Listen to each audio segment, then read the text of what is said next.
Good morning, good afternoon, and good evening, everyone. And welcome to the Scientist.com and IMU1 webinar titled Next Generation Safety Assessment Tools for Advancing in Vivo to in Vitro Translation. I'm Liam Sanyo for the events team here at Scientist.com, and I'll be your host today. We're very fortunate to be joined by Professor Victoria Hutter, Chief Scientific Officer, and Dr. Lewis Scott, Commercial Lead in Immunology at IMU1. Today, Vicky and Lewis will showcase the application of high-content imaging and advanced cell lines for drug safety assessment. Thanks so much for joining us today, Vicky and Lewis. Thank you. Nice to be here.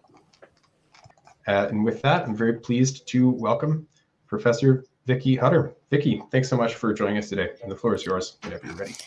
Cool, thank you. So I've got kind of introduction to set the scene really to the webinar, and it's about kind of the tools in inhalation risk assessment and how we approach inhalation risk assessment as a company. So, so we're going to talk about the different models that we use, all the in vitro models that are available, and then the key factors that really determine toxicity assessment. So the exposure, the actual assessment, and the assay that we do, and how we interpret it. I'm going to talk a little bit about past, present, and future, the next generation models, tools, and assessments, and then also how respiratory models in vitro can complement the studies that we have in vivo, because the focus of this today is about IVIVC. So inhalation toxicity assessment in vitro, it's made up of the model, which is tends to be cells cultured on 2 or 3D in tissue culture plastic. The exposure, so whether we expose as a solution, as an aerosol, how we mimic the exposure in vivo, in vitro. The assessment methodology, so there are dozens and dozens of different assessment methodologies, some standard, some non-standard, and they can give us very different insights into the toxicity profile of a compound. And then the interpretation and how we inform outcomes using in vitro endpoints. So just a bit about background in terms of the respiratory tract. So the respiratory tract has different specialized functions, and it's probably only in the last kind of 10 years that it's really seen the necessity of picking the correct model to represent the correct physiological area of the lung. So each area of the lung has very specialized functions, going from the nose to the alveolus, and we can divide them into kind of 3 or 4 different areas of the functionality, where the upper respiratory areas focus on bringing air in. So the main barrier to absorption there is the epithelium and the mucus. As you go lower into the kind of the trachea and the lower bronchi, the cells start to thin, the mucus species slightly change, you go further down, and then the alveolus, the barrier is very different. The barrier is very thin, and it's very thin surfactant. So picking the right barriers and the right model is very, very important when thinking about respiratory toxicity, about where your inhaled particle will actually land. Then in terms of the biological barrier, as I said, the upper airways are rather thicker looking in this diagram A at the top. They're full of mucus secretions, the long ciliated cells. So mucociliary clearance will move those particles away, and retention in the lung, depending on that particle size or that exposure, will be very different based on physical chemical properties. At lower air levels, they're interspersed with club cells. You've got a much thinner barrier to overcome. And right down in the lower alveolar region, they're very much thinner. The barrier is very thin to absorption, but we have other things like alveolar macrophages, which will be there to mop up the particles. So different cells present in different areas of the airway will really predetermine that toxicity. And at IMU1, we really focus on making sure we've got the most representative cells in that region. It's not just the cells that are important themselves, it's also that biological lining fluid. So the lung volume is about 15 to 70 mils in total, depending if it's diseased or not. And it's got very low protein content, but it's quite ionic. So understanding how particles interact with the deposited sample is really important. Conducting airways. So in the conducting airways, it's very thick, it's mucus, it's made of mucopolysaccharide, and that can have quite a substantial influence on diffusion and absorption, and particularly of particulates through that barrier. In the lower airways, the alveolar lining fluid is much thinner, has much more phospholipids, surfactant, and higher protein levels. And it can also have pools of excess lining fluid in disease. So there's a lot to think about in terms of it's not just getting the particle to the cell, but actually how does it interact with the different types of biological barriers within the system. So in terms of models, we can start off with very kind of straightforward models that are just epithelial cells grown on a 2D interface. We can move up to more complicated 3D exposures, which are the air-liquid interface, where cells are grown and exposed to air, and they will form more physiologically relevant barriers. We can then look at primary cells, not just cell lines, but primary cells taken from humans, and have a slightly closer representation to the healthy human or diseased human. Then moving on in terms of complexity, there's commercial primary tissues, which are more standardized rather than coming from different donors, so to try and eliminate that donor-to-donor variability.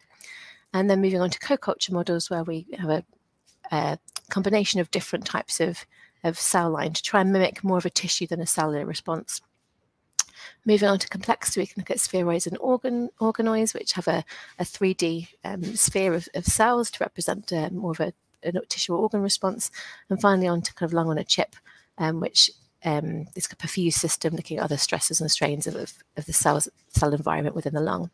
And all of these models have a relevance in testing. ME1, we don't believe there's a one-size-fits-all model. We use all different types of models that represent, and we pick the right model that will provide the right output for the question that's needed. So cell lines, these are generally homogeneous or heterogeneous populations. Generally, the cell lines are actually a lot more heterogeneous than people think. Even if you have a single cell line, there's heterogeneity within that population. And at ME1, when we look at cellular toxicity, we're not necessarily looking at just whether things are alive or dead. We're looking at how how a cell responds. And we do a lot of single cell analysis, and that heterogeneity really comes out within single cell analysis. And we're looking at those small changes within cells that are indicative of toxicity rather than a black or white, alive or dead. So we have all different types of models that are available. So there's very standardized bronchoepithelial models, so Calo3, BA2SBS, alveolar cells. So something as standard as A549, which can be used as a toxicity screen, up to something that's become more recent, so the Halvi cells, which are form a full barrier and are very good for permeability studies. We have different fibroblasts, endothelial, and alveolar macrophages as well. So we use a variety of different cell lines, and each cell line has different pros and cons and merits for different experiments. Seeding at the air-liquid interface. So as cells are exposed to air on the apical surface, and they can differentiate, that physical interaction of air causes them to differentiate, and for the epithelial barrier to become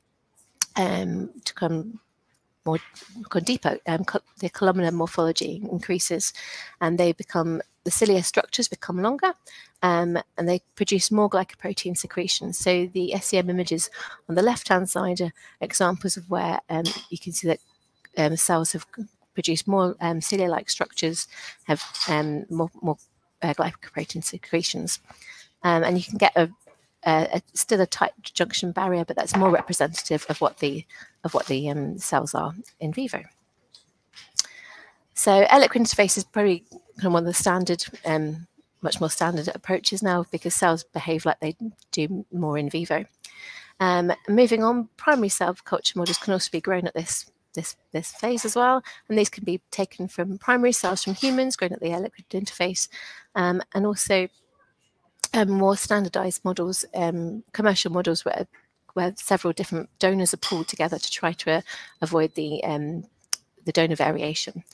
And these are directly obviously taken from human lungs, and whilst they might be more biologically relevant and for physiologically similar, they do tend to have a shorter life, and there is some patient variability. So depending on the kind of assay, whether it's a long-term assay, a short-term assay, what kind of proteins and receptors, and what the variability of that response in a model is, can determine what models we select for clients.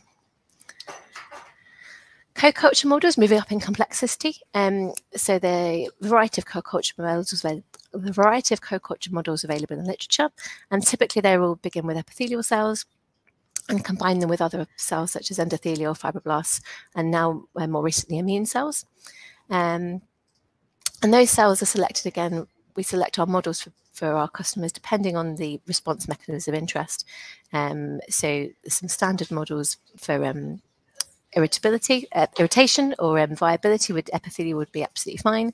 But if we're looking at inflammation, then actually you really need to have an inflamed inflammation cell there. So a macrophage alongside some other cells.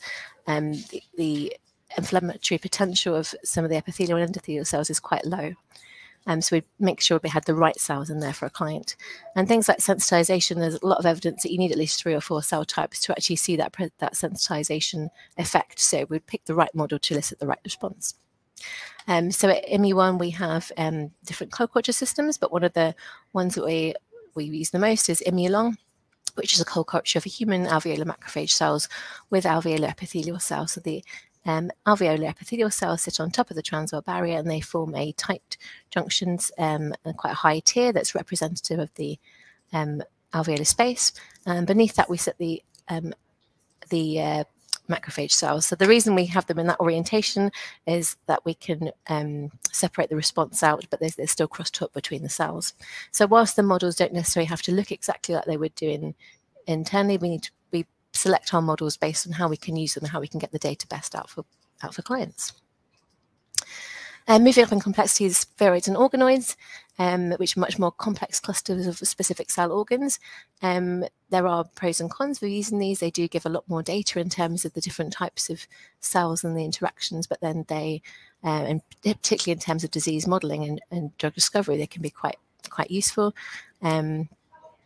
But understanding actually what's happening in the centre of that microenvironment can be quite challenging with traditional techniques. And then kind of last of all, again, where a lot of companies are going to is organ-on-a-chip models, so that they'll simulate human physiology within a system, potentially mechanical forces from breathing, with physiological flow of blood or air through microfluidics.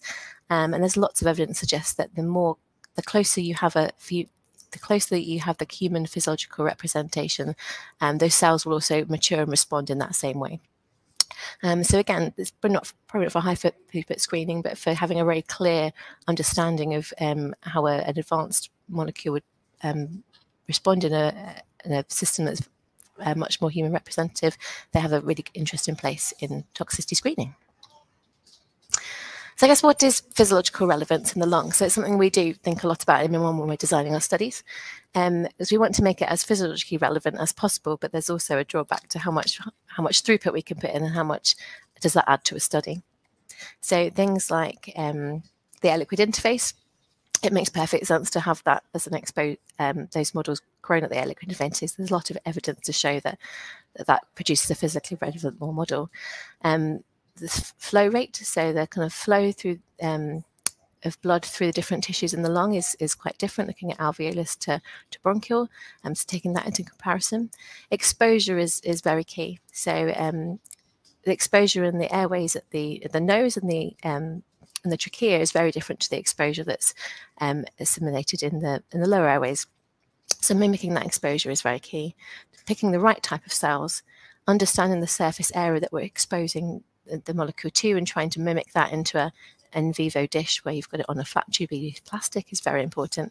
And then potentially some of the advanced things, thinking about stretching in the lung and how that will affect. So yeah, in IMU1, we look at all those physiological relevance and things that we can control, things that we can't control, and we build those into our study designs. So I guess the other interesting thing that's coming out is precision cut lung slices, and these contain all this different lung cells types present in tissue at the time of slicing. They're interesting because they can be maintained for kind of 3 to 4 weeks. So look at potentially acute and chronic issues with all the different types of cells present there. So that's an interesting one that can kind of help bridge that IV-IVC gap. If you're worried about having maybe rodent exposures, and then you've got in human in vitro studies, the ex vivo or the precision cut lung slices in both animals and humans can be a really good model to break that barrier, to that leap from human in vitro to animal in vivo. So asking the question of which model do we select and how? So it's really, really important. So this is kind of like how we would think about it. IMU1 would design the study, we make sure we pick the right cell types for the desired function and response, and make sure we have the right exposure test system, make sure it's the right media, that it's compatible, that the exposure system is correct for the purpose of the assessment. If we're doing pharmacological screens early on in discovery, then exposure via solution is fine. But if we're looking at a formulation effect or a type of molecule where the exposure is really key, then getting the right deposition system is really important. Getting the right model for the right technique as well. Not all models are compatible with all different techniques. Getting the right cell types is very important, and making sure they're compatible with the assessment endpoints. There's always got to be a benefit of adding more cell types or adding complexity. There's lots of very basic questions we can answer in toxicology based from the simple models. So it's not always that complexity is best. We'll make sure we pick the right complexity in the model to add a clear benefit. Sometimes you can always add more confusion if you add or more complexity to the system. So in terms of lung physiology and aerosol dosing, we're talking about IVC here. The human and the rat lung physiology is quite different. The way that the airways branch in the human and the rat is very different, and that means the exposure is also quite different between the rat and the human. The particle characteristics and the sizes really affect how and where those particles deposit in the lung, and their interaction with the lining fluid and cellular response ultimately. So really understanding the lung physiology and the sample that we're using and where it's going to land is very, very important. In terms of exposure, we're looking at inertial impaction kind of in the upper airways, looking at gravitational sedimentation in the mid airways, and then Brownian diffusion. And the persistence of those particles within the lung is very important too. In terms of regional deposition, so another question in IVC, how do we replicate how much drug we should be dosing to a small area of cells within the lung? So regionally, when we inhale an inhaler or we breathe in, a lot of the impaction can happen right at the throat. So these red areas in B, and not very much might get to the back of the trachea. If we change the particle size, we can increase the amount absorbed. So really understanding the regional deposition, it's not as easy as just taking the dose and spreading it out over the entire volume of the lung. We've also got to account for this non-uniform distribution out the lung, and what's the average concentration that you might get of a drug in there, but what's also the worst case scenario if it pools in a certain area. So understanding deposition and making sure that we've applied those toxicity, the concentrations of what a worst case exposure would be is really, really important. So dosing in vitro, so there's lots of different approaches to deposition modelling, and at IMI1 we tend to cover a broad range that goes from toxic to non-toxic, to cover the worst case scenario and looking at the non-uniform deposition of dosing. And this would tend to be done in a milligram per area, dosing at the strategy that we know where the lung area is kind of 100 to 130 meters squared, and we know the area of our in vitro plate. So it's always predicting kind of what the worst case scenario is, and then working backwards to see if there's a concentration dependent response. So in vitro exposures, this can be very challenging.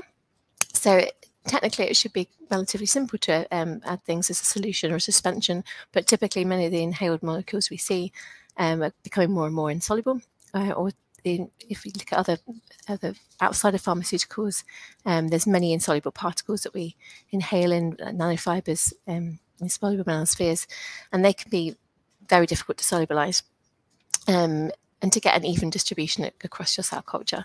So at IMI1 we work with lots of different exposure mechanisms to try and replicate what the exposure is like in vivo. So that might be we use a solution or a suspension, but also aerosols as well. So dosing in solution is great because it's reasonably certain, and we like to keep certainty and to control when we're looking at in vitro experiments. If the aqueous solubility is acceptable, we know that there's no non-specific binding, then it's highly likely that we're going to get the right dose on the cell. However, it's less physiologically relevant. Flooding the airways with a liquid, you're going to get a cellular response, and the interaction of the chemical is not exactly the same as it would be in vivo. However, it's good for screening and for understanding pharmacological interactions. So dosing using aerosols is kind of the next level. So liquid aerosols can be produced in a small nebulized volume, and they can be exposed to cells. And we have systems to do that at IMI1. The next level up is also dosing in dry powder, having an expansion chamber, and having that physiological representation of the dry powder on the cells. And then for other things, we have continuous dosing, so for gases, for complex mixtures, for particles. And here we're looking at kind of really grams of material rather than than individual particles or small numbers of particles. So kind of in summary, moving on to our approach in in vitro assessment. So our approach is very much mechanistic. So traditionally, in toxicity has really asked, well, in vitro, does it kill cells? If it doesn't kill cells, great, it's probably not toxic. If it does kill cells, actually we won't go forward with it. It's very black and white. But in vitro inhalation toxicities, the complexities have really come about in the kind of last 5-6 years. So if it doesn't kill cells in our standard batch of assays, well, actually that's not good enough. What's the next question is, well, does it affect tissue behavior? Does it change their function? And if the answer is no, then okay, probably that's going to be safe. If the answer is yes, it doesn't mean that that might be toxic. Well, do they recover is often the next question that we would be asked. If they do recover, excellent, yes, as long as there's no long-term effects of that. If they can't recover, again, no, it's unlikely to be safe. So we kind of go through this kind of decision-making tool. And what we offer at ME1 isn't just the kind of the black and white yes or no, is it doing something, but really understanding the mechanism behind it. So does it kill cells? If it does kill cells, okay, how does it kill them? Is it a tissue? Is it the tissue or cell function that's affected? What's the recovery time? Is there an adverse outcome pathway that it links to? And we do a lot of benchmarking of clients' compounds against standard things that are acceptable in the market, because when you do add compounds to in vitro cells, you do get a response, but it's understanding when that response becomes adverse and when it's acceptable. So there's many standard assessments that were used. Most of the standard assessments are based on epithelial cells, around viability, around their barrier function, and also around histology. So we perform all these assays for clients, and they're very standard. There's other more detailed epithelial assessments that we work with partners, so cilia beating frequency and things like mucociliary clearance, a bit more advanced in the upper airways to understand, well, how does that particle interact and how long is it existing for in the lungs. So there's another whole range of other stress and anti-inflammatory assessments that are also gaining popularity in the in vitro inhalation field. So one of the big questions, particularly since COVID, is inflammation. Is the compound causing inflammation in the lungs? And there's lots of different assessments that can be done. But at ME1, we don't just like to run the assessment. We like to be able to interpret that for you. So we can do lots of different cytokine arrays, but knowing that there's elevated cytokines doesn't really help you make a decision as whether that compound is safe or unsafe. So what we do is we benchmark against our compounds in our database. We look at cell surface markers. We can look at growth factors, prostaglandins, and other types of proteins and oxidative stress. And toxicity, when we're looking at this kind of level of inflammation, it's normally not just based on one output. It's based on a number of different outputs across a range. So it's not good enough just to look at, say, IL-8 and saying, oh, it's inflamed or it's not inflamed. Generally, it's not that clear-cut as it would be with a viability study. But we have the experience working with lots of ranges of different compounds and with different outputs to build up that picture and understand whether this is going to be a safe or an adverse reaction. The other thing we really focus on is individual cell characterization. So traditional cell culture, in vitro cell culture, is always looking at kind of averages, so average of that cell population. And what we found at ME1 is that individual average cell information is fine if there's black and white response, but more often than not, there's not. It's kind of a grey response. And that's where individual cell characterization and population characterization could be really, really beneficial. So we tend to use high content image analysis or flow cytometry to look at individual cell populations, because often the things of interest are happening in maybe only 10–20% of the cells, and that's being masked by the other 80% of the cells that are non-responders. So we are very interested in mechanistic driven risk assessment. So what is the mechanism of death? What is the mechanism of interaction? What is the mechanism of inflammation? Is it sensitization? Is it irritancy? Is it another route? Is there the potential for long-term toxicity or airway remodeling? Are there things like fibrosis or early markers that indicate something more chronic? And not all the cells in the tissue model will be the same. And it's really important to it's probably the most important thing I've learned over the last 10–15 years working, that actually just looking at averages only gives you a very bland picture of the data. Actually, the really interesting information comes when you're looking at the individual cell characteristics and trying to understand how that impacts toxicity. So we use a number of different approaches. Mostly what we do is kind of proteomic and functional, but we do work with partners to genomics and transcriptomics as well. So what we focus on at ME1 is multiple endpoint assessment. So first of all, making sure that exposure is correct. With our epithelials, we can look at barrier properties, morphology, viability, epithelial and immune interactions, and things like surfactant production. And then on the inflammation part, so on the macrophage, we can look at morphology. So morphology is a really, really key indicator for toxicity in macrophages. It's we've got quite a few publications showing that morphology is a really good indicator of something is going to be adverse or not. And we could do a number of other functional things, looking at lipid profiles, looking at cytokines, phagocytosis, polarization. And then more recently, we've also looked at migration and velocity, because that can be a really strong indicator of macrophages about toxicity and if it's likely to be adverse or not. So at ME1, we take not just one of these, but we build up a picture to really understand in detail whether something is toxic or not toxic, if a compound falls into that grey area. One thing we really focus on is high content image analysis, or cell painting. And we found this really useful to also cover the gap between IV and IVC. So within the in vivo endpoints tend to be very focused on morphology of the cells, shape of the cells, the vacuolation of the cells. And we've developed several assays that report vacuolation, cell size and content in a very specific way, looking at individual cells. So this is just an example of kind of how we've helped certain customers. So this is our macrophage profile. It's how our macrophage looks. So this is combining cell size, cell health, and vacuolation properties. And this is our standard phenotype, or our fingerprint, if you like, of what our cells look like. As I said, it's quite a diverse population, even though it's a heterogeneous population. And then when we know how to add a known toxicant, we can see a real shift in the fingerprint pattern, which is consistent across the time points. And then test item A is a different formulation that has some overlap with the known toxicant, but actually the part that was really toxic, which is this kind of green line going across here, is absent. So it bears more resemblance to the control. And we do that through high content imaging. It's a really powerful way to really understand the mechanism, and we can draw lines at adversity or non-adversity.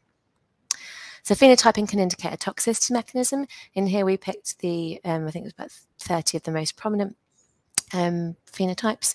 And we demonstrated that when we had the known toxicant, that we had these particular changes which linked to autophagy within the cells. And that was quite a nice way for that customer to demonstrate and link it in with the things that are happening in vivo. So phenotype can often be indicative of toxicity mechanism. So in this case, we had a reduced cell area with an increased cell activity, which indicated a particular mechanism of toxicity, which they also demonstrated in vivo. So that was quite nice to show that also happened in vivo.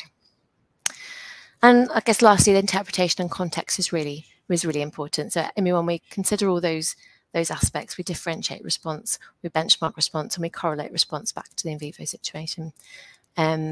We try to use, for the correlation, we try to use appropriate endpoints so we can directly correlate. So things that are reported in reports, pathology reports, and morphology and blood markers. And we really focus on mechanism-driven risk assessment.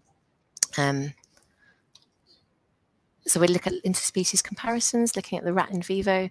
We kind of bridged that gap, as I said before, looking at rat in vivo lung pathology, looking at maybe rats ex vivo tissue, rat in vitro, and then back to human in vitro as well. So in summary, we've got a wide range of models, dosing systems, and assessments available. We really work with customers to define the question and purpose of the assay. And hopefully Lewis is now going to follow up with some examples of how in vitro respiratory models can complement and potentially replace in vitro models. Thank you very much. Hi. Amazing. Thank you, Vicky. That was really great. And it actually leads really nicely into this next part. Okay, so I will be talking about profiling alveolar macrophage responses to inhaled compounds and the tools that we used for looking at in vivo to in vitro extrapolations. So I guess setting the scene a little bit more as to why these high content image assays were developed. There were kind of, I guess, back a few years ago when the company was started, there were kind of some observations made about a few inhaled medicines making it to market, and sometimes they were delayed because of highly vacuolated foamy macrophage phenotypes, and these observations in vivo were not correlated to humans. We did not know the correlation to humans. So for foamy macrophage, we use this term by pathologists, which essentially mean an alveolar macrophage with a vacuolated cytoplasm. And there was no criteria to say this is adaptive or an adverse response. So it was kind of hypothesized that some drugs may induce this foamy macrophage phenotype, and it may be that a vacuolated appearance may be an appearance common to reversible responses, such as kind of an uptake of a poorly soluble inhaled drug particles or a distribution of metabolic activity. And here are some pictures from one of Ben Forbes's papers, where we have some really nice stains of some alveolar macrophages here with the vacuolated phenotype. And so what this led to was a study, and I've actually got two studies kind of jammed into one in here today, but a study where we looked at high content image analysis that would combine the kind of the alveolar macrophage morphology and viability endpoints as a tool to characterize individual cells for safety assessment. So it was using morphometric endpoints that would correlate with the in vivo observation to provide that in vivo to in vitro extrapolation.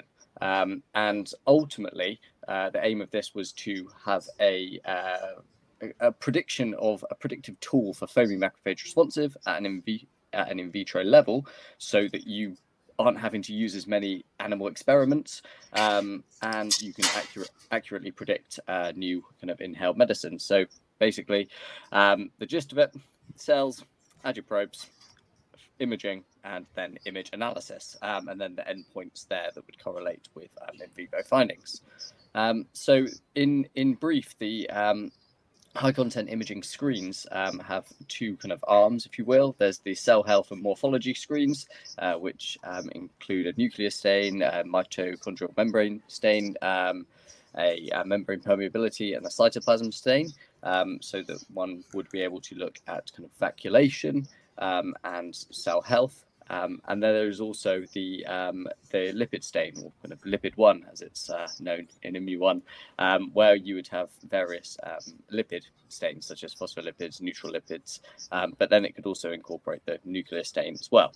And we use these stains to really generate data that would represent the in vivo findings. So what we started off by doing was taking some immortalized human macrophages and rat macrophages, and they were exposed to amiodarone for 48 hours, and then they were treated with a cocktail fluorescent dyes, and then the median values of the cellular features were observed. And from this, basically, in terms of the vacuolation and in terms of the cell area here, there were no changes. These median values were unable to distinguish the phenotypic or functional changes that was induced by the positive control amiodarone in any of the cell types when used alone. So this is some data here from my colleague Evelina's paper back in 2017, and it's basically showing, when you're treating with amiodarone, just looking at the median morphology parameters, we are unable to see any changes. And if we cruise on to this next one as well, then we looked at some lipid parameters as well. And again, when we were looking at neutral lipids and phospholipids, if you're just considering the average data of all of those cells, then you're not able to see a clear effect. So this kind of led to the need to look at an alternative analytical approach. And the the fact that there was no significant difference that was observed within the cells when treated with amiodarone, which is a known inducer of phospholipids, really was fairly questionable, and there were observable differences in the histogram profiles. And if you look back through some of the cell images, there were some really lovely images of cells when you treat with amiodarone have this really lovely vacuolated phenotype. So actually, we thought that it was looking at the average population was not sensitive enough to detect any of these morphological and lipid changes. So actually, something that impacted less than 20% of the total cell population was not going to be suitable. So we needed to employ an alternative approach. This was starting to look at the individual population, the individual cell characteristics. And I've put Evelina's paper in the handouts for this webinar as well, so that you're welcome to go through there and kind of read into the nitty gritty of it as well, if I do not do it as much justice as it deserves.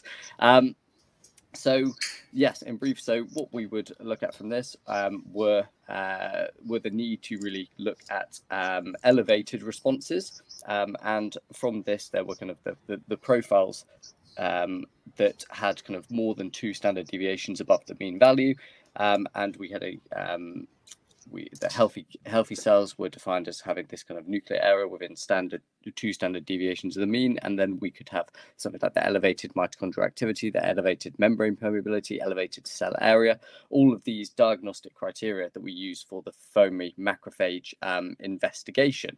So we're looking at the elevated responses now of that population.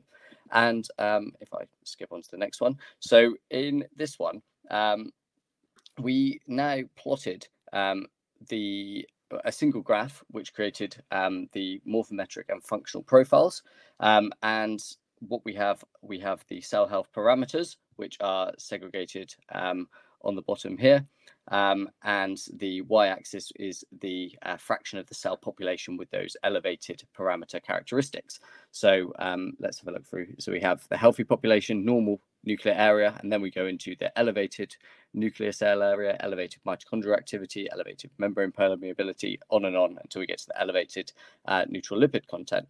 And now this time, what we were seeing is that in contrast to the median value, when we have our multi-parameter profile analysis, we are revealing that there's an impact on elevated phospholipid content and cell health markers as expected for amiodarone. And we find some of that here at 24 hours, and then some of that also at the 48 hours here. And this is just the data for the rat macrophages as well. If you want to look at the human macrophage cell lines, and also macrophages taken from BAL from rat ex vivo, they're also found in the paper. So in terms of the in vivo to in vitro translation, what I've done here is we've got some of the data just kind of summarizing some of the findings from that experiment. So there was a concentration dependent increase in the number of cells with elevated mitochondrial activity for kind of like the human cells, and also the rat cell line and the rat primary cells as well.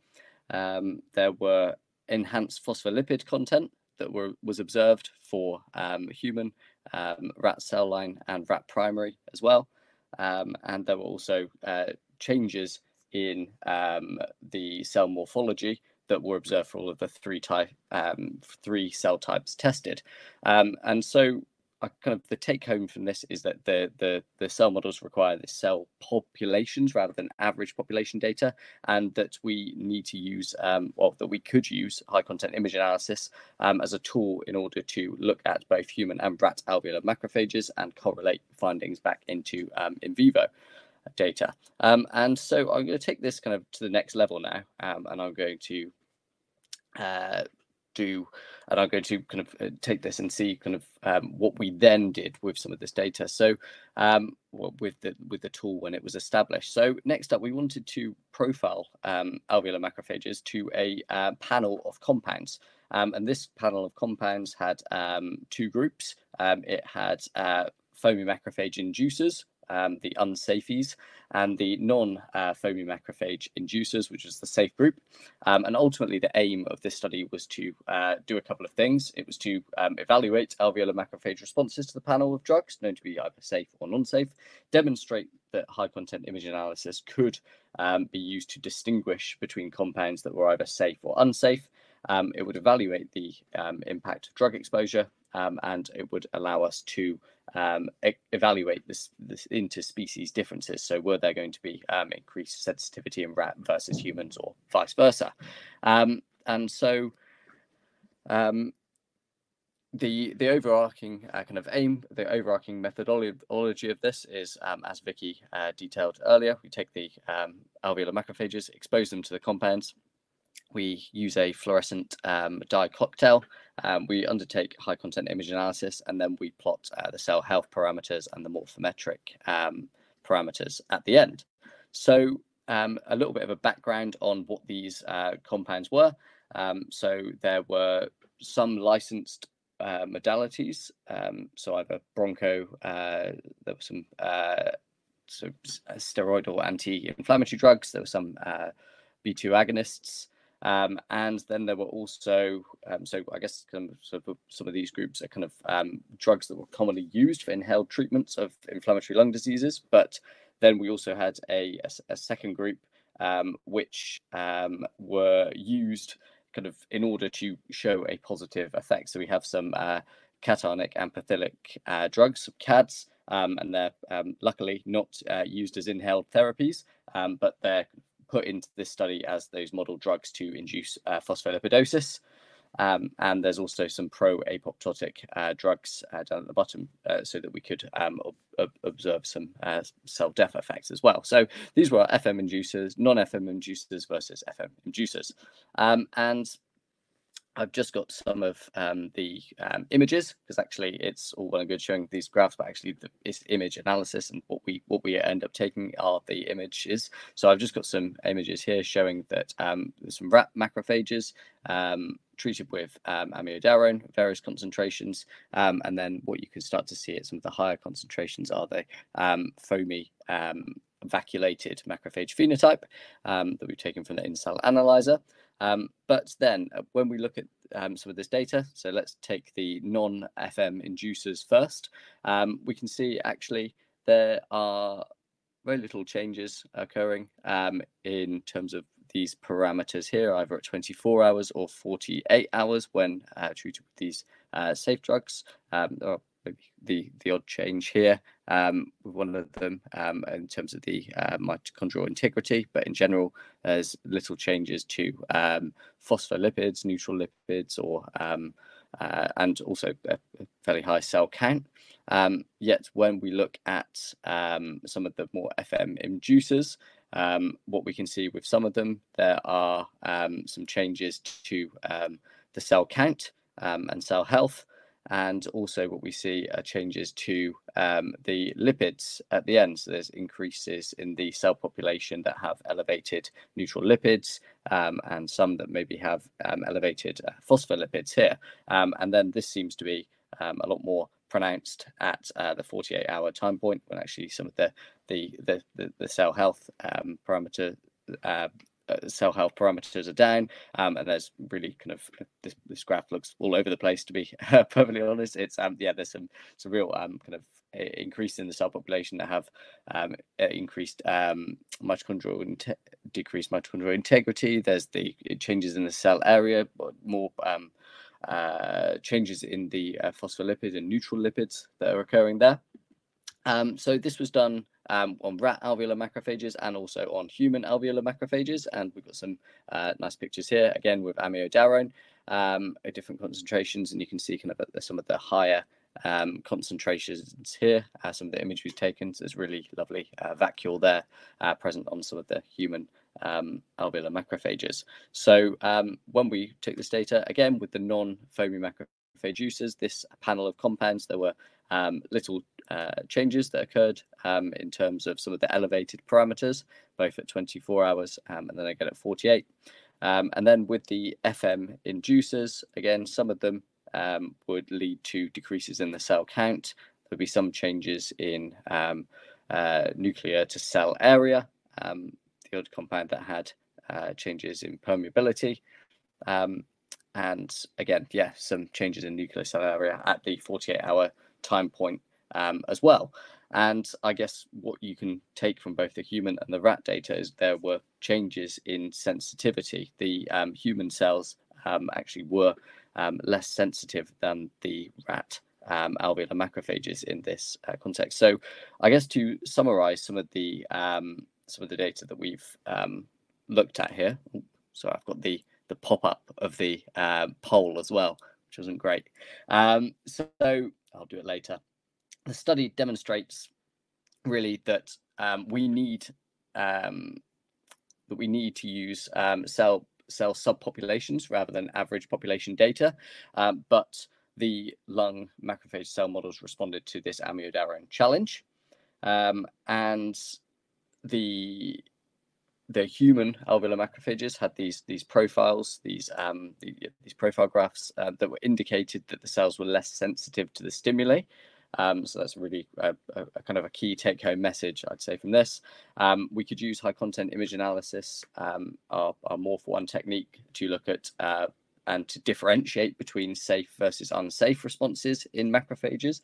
And going back to what Vicky mentioned early on, it's that idea of benchmarking. So we've got this large database now of various compounds that we've screened through our models. So actually, sometimes it's good to be able to benchmark that against kind of known foamy macrophage inducers in order to see the extent of the responses. And so what we can do using this technique, if we are comparing in vitro cell responses from a variety of rat ex vivo and human rat in vitro, and this ultimately allows for these comparisons to be made. And ultimately, what we want to do is to support safety of new drug candidates, but also things from consumer goods, from agrochems, anything that can ultimately be safer and have more informed kind of compound selection and development decisions, and that at the same time can reduce the amount of animals that we may need to use in the in vivo studies, and just really to kind of consolidate on that. So thank you so much for listening to my talk. So again, we've talked a little bit about who Immu1 is and kind of what we do, but we are a CRO service provider and also model developer based in the UK, and we have the overarching goal of helping companies to understand the safety implications of inhaled products. We look at the in vitro services. We have so anything kind of from the nose and mouth all the way down to the deep lung. We have specialized in vitro alveolar macrophage assays like I've talked about, and provide immune competent in vitro models. And yeah, please get in touch. I'd love to hear from you. We're also at SOT conference in a couple of weeks' time. So if anyone's there and fancies coming along to our booth, it is our 5th birthday, and there are some lovely macrophage plushies as well. So yeah, thank you so much for having me. And it's been lovely to speak about some of our research. Excellent. Well, thanks so much, Lewis and Vicky, for the great presentations.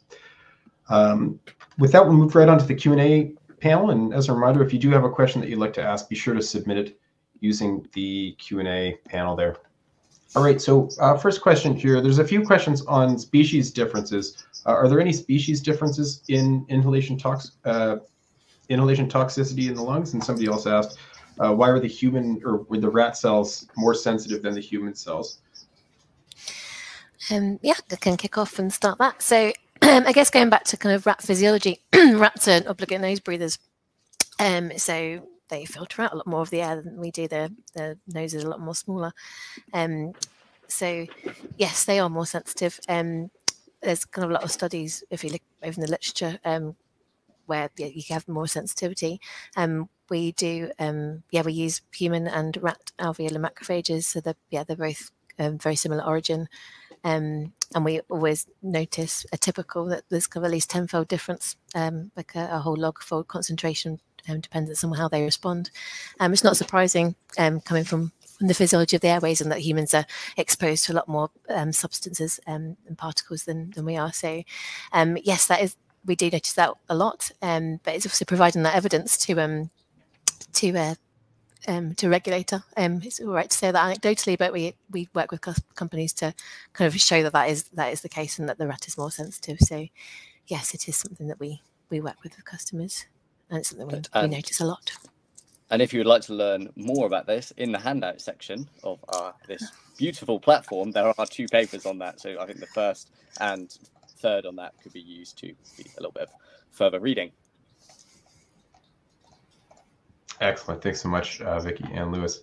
All right, next question here. Do you match exposure levels in the in vitro models compared to what one would find in the lung?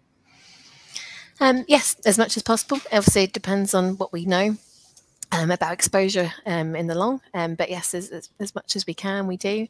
I think I started to elaborate when we got to the end is we tend to provide a large concentration dose range, because deposition modelling, it doesn't mean that when you deposit, if you breathe in 100% of the sample, it's going to be spread evenly over the lung. So we have a particular system where we look at a concentration range.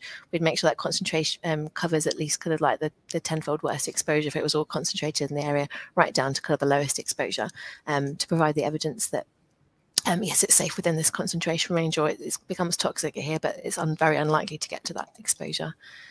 So yes, we do have some fail safes that of how to do that. And it's not the answer of ever just dosing with one with one dose, like you would for a systemic or maybe a gastric an oral exposure. It's very much looking at the worst case scenario of what could be exposed to and how that affects toxicity. Fantastic. All right. Have you exposed the cells to dry particles? Yes, we have. Yeah, I mean, most of the stuff that we do tends to be through a liquid droplet. We have, we do some dry powder exposures. They tend to be on kind of impactors, and I guess one of the biggest risks then is overdosing the system. We work with a network of deposition systems and capabilities, but yes, we can do. But yeah, I mean, dosing is always the most challenging, and the challenging part of the experiment. To get the exposure right is actually really key to then answering the toxicity questions.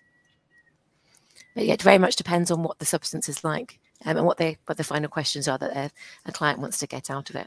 Because it's a pharmacology related question, I would never dose by aerosol. If it's pure pharmacology of the drug, or you want to see how the drug interacts with the cell, is when you get onto formulation effects or insoluble particles. I think that really comes into its own. Right. Yeah, it makes a lot of sense. Yeah, can you elaborate a bit on your deposition modeling capabilities? Yeah, sure. So I think deposition is it's one of those things very much depending on the substance that's being exposed. There's lots of different considerations. Some companies come to us with a raft of information already that we can use and interpret. So their physical chemical properties are really well known. They've already done some deposition modelling, so we can work out percentage of which region of the lung it can get to. If that's not been the case, we're actually part of the UK EPSRC aerosols network. So we do have expertise in-house, but we've also got a whole branch of expertise from industrial collaborators and academics where a lot of these modelling systems work. So if we can't do it in-house, then we have a huge network of partners that can do that across environmental, nanoparticles, pharmaceuticals. So if we aren't able to do that, then we can hook you up with somebody who does. Excellent, great to hear. Do you have any limitation for test substance such as solubility? I guess, yeah, it depends very much on the exposure. So the most perfect particle is something that is perfectly soluble or drug compound or whatever you're doing. That's often not the case. So I think it's then making sure that it's limiting the uncertainty. So if something becomes is non-soluble and you can't dose it as a solution, we can always dose it as an aerosol. But it's then making sure that we reduce the uncertainty, whether that uncertainty exists in the actual exposure. Every time we do aerosolized exposures, they're never as accurate as there's always kind of like a 5 to 10% leeway in what the actual exposure is. And if you're thinking about a dose, actually, that's quite 10% can be quite a big effect on that system. So it's reducing the uncertainty, and that might even be how it's exposed as well. So if it's as a particle, so it's really understanding what you're exposing. Is it really important that the physical chemical interactions are important for that cell signaling? So yeah, every substance is different. There's not a one size fits all in terms of deposition. It's very much by the molecule itself. Excellent. Oh, sorry, Lewis, did you have something else? No, I was just going to add on there that we kind of, we do usually work with clients to dose in the specific ways that they require. So it it really kind of depends on the system, and then what they're after will be, like Vicky mentioned, we do have the Vitro cell, so we can expose that way. But I guess most of our work is working with small molecules, but we've also done proteins, antibodies, some weird and wonderful silica, and other kind of nanoparticles that are less soluble. So we do have experience, I think, is the key point there, of working with a range of different test articles. Fantastic. Are the products aimed at long-term use or short-term use? It's a good question. Obviously, we use lots of different types of models. So there's some models that are only particularly viable for a few days, and they're fine for acute exposures. Some of our models can be used for kind of up to a year, so some of the commercial available primaries. In terms of our alveolar systems and our co-culture systems, the alveolar macrophages in-house in our labs are absolutely fine for kind of 5 to 6 weeks, so we can do exposures up to that long. The more complex the model, sometimes the less its viability, so about 2 weeks for some of our co-culture systems. But very much depends on the system itself. But we can do exposures easily to a month without any concerns, and repeated exposures as well. Excellent. Just going back to deposition for a second, what is the deposition device that you use? Yeah, sure. So we use Vitro cell, which is kind of the nebulized one. So it's a 12 alpha cloud, which is a standard one. So we use that. We work across the aerosol network as well. So we're working with lots of different people looking at very novel ways of introducing particles. So not even just as a mist or as a powder, but also as depositing individual particles, which is quite exciting, because that's where you really see the individual effects of individual particle with a cell to understand that mechanistic base. So yeah, we work with companies that are kind of on the forefront to explore that. So yeah, the systems we have in-house are kind of the nebulized systems, but we have access to a multiple different types of deposition systems across the network. So whatever's needed, we can provide that. Excellent. I think in the interest of time, we'll have time for one other question, a nice one here. And it's kind of timely considering the changes last year to the requirement that all new drugs have to be tested in animals. How far do you think we are from replacing mandatory animal experiments? Oh, that's the million-dollar question, isn't it?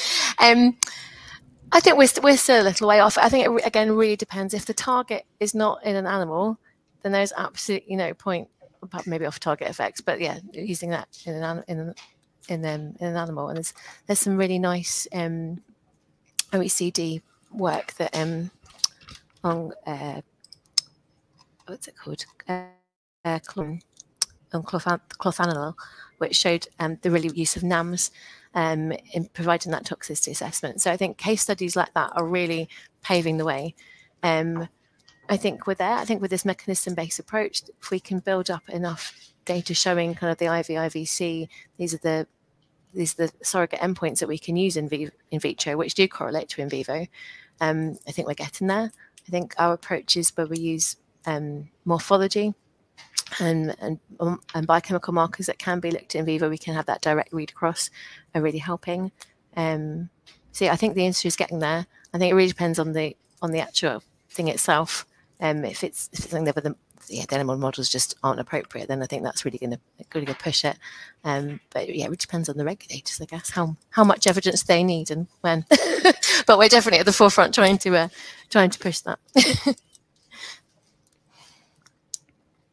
Excellent. Yeah, definitely really exciting field. All right. Well, thanks so much, Vicky and Lewis, for all the great insights today and your presentations and the Q&A. It's really been a pleasure having you with us. Thank you very much for having us. It's been great. Awesome. Big thanks also to the audience for participating. And in closing, we hope you enjoyed this scientist.com and MU1 webinar, and we'll see you again next time. Have a great day, everyone.